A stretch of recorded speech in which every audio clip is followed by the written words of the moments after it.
Steven Spielberg offered Tom Sizemore a role in Saving Private Ryan under the condition that he would be given a drug test at the end of every day of filming. And if he failed even one time, also get this, the entire movie would be reshot with another actor. This might seem extreme, but considering Tom's reputation, it wasn't all that far-fetched. He was also a known quantity, having starred in multiple movies and stealing scenes alongside Hollywood royalty like Al Pacino, Robert De Niro, and Arnold Schwarzenegger. Enter Spielberg's gamble, an ultimatum veiled as a contract clause. Pass a daily drug test or face the consequences.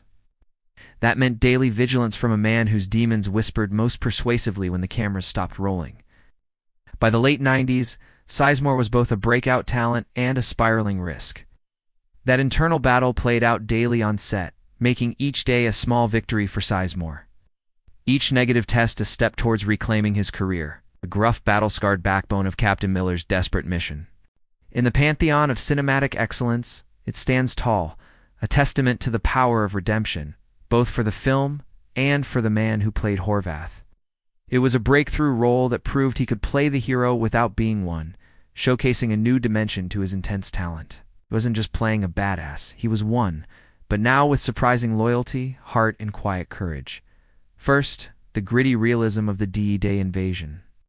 Spielberg didn't shy away from depicting the brutality and chaos of war. The result was a visceral, immersive experience that left audiences stunned and deeply affected. Talk about high stakes. That golden statue solidified Spielberg's mastery of the craft and his ability to create cinematic experiences that resonate on a profound level. It was a box office bonanza. Audiences couldn't get enough of this raw, it's an unflinching portrayal of war's impact on soldiers and the choices they're forced to make. He wasn't the villain, he was the protector.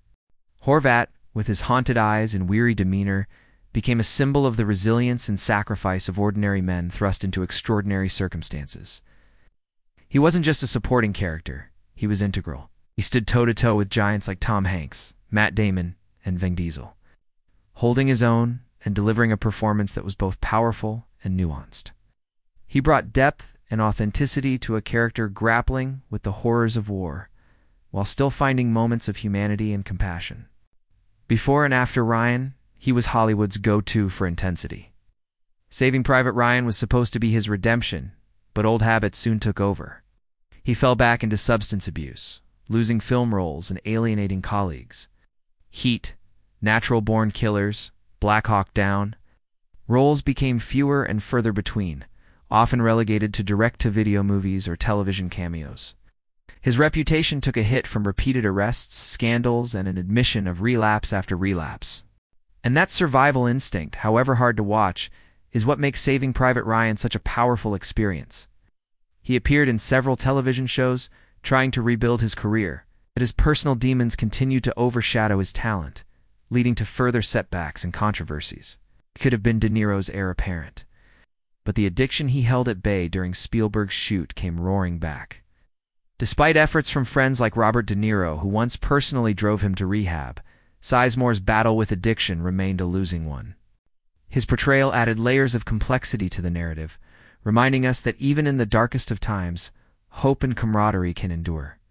The ultimate comeback, the vindication, the Hollywood ending? Well, sadly, that's not what happened. Oh. For one shining moment, the actor defied the odds. But Hollywood doesn't always hand out second chances. Tom Sizemore had the heart of a soldier. What he needed was a war he could finally win. It's his loyalty, grit, and haunted eyes that speak volumes. He was tested daily for 2 months of filming. That's around 60 drug tests, and he passed them all. He'd become famous for playing ruthless. It's unhinged tough guys like in Natural-Born Killers and Heat. But behind the bravado was an addiction crisis. To cast him or not, that was the question gnawing at Spielberg as he prepared for his World War II epic. It's a gripping story, exceptional performances, and Spielberg's masterful direction captivated audiences worldwide. The film's exploration of courage, sacrifice, and the bonds of brotherhood continues to resonate with viewers, cementing its place as a cinematic masterpiece and a tribute to the enduring human spirit. Sizemore was perfect as Sergeant Mike Horvath, a no-nonsense squad leader who becomes the unlikely emotional center of Captain Miller's desperate mission.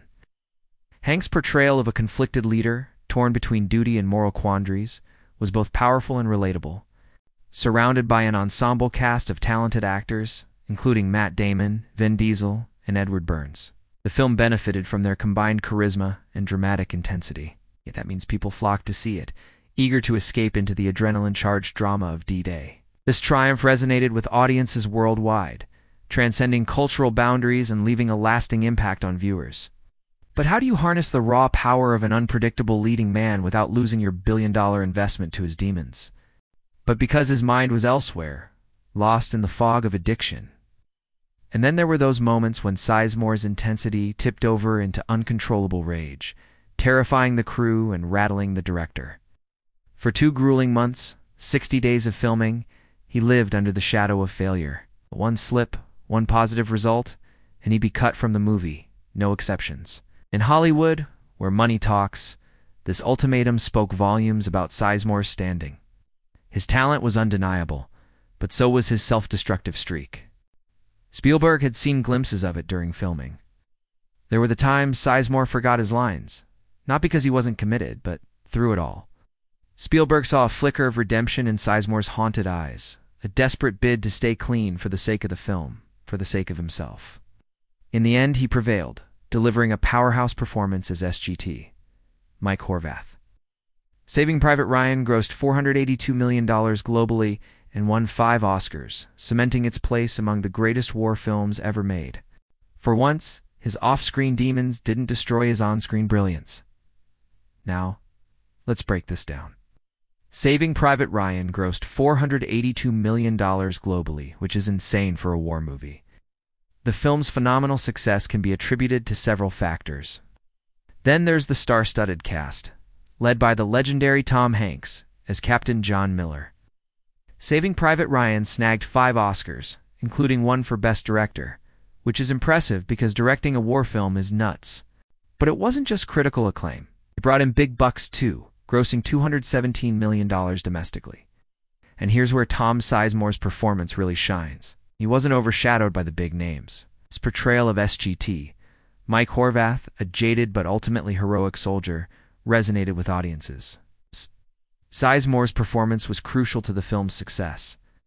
It's no surprise that Saving Private Ryan became one of the highest-grossing World War II films of all time. So you're probably thinking this must have been it for Sizemore, right? As great as Private Ryan was, it turned out to be the peak of Sizemore's career. He started missing work, forgetting lines, and showing up late. There were attempts at a comeback.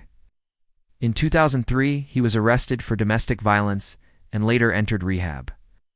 It was a public struggle that played out in headlines and on entertainment news channels. The 2000s saw his career in free fall. So why is it that even today, when we look back at Saving Private Ryan, it's Sizemore who grounds the film? That's what makes his performance so compelling. He was just surviving. So here's my final thought. Spielberg bet on Sizemore, knowing he was a ticking time bomb. And that's going to wrap it up for today. Don't forget to like and subscribe. Also, check out these other videos. They're pretty awesome.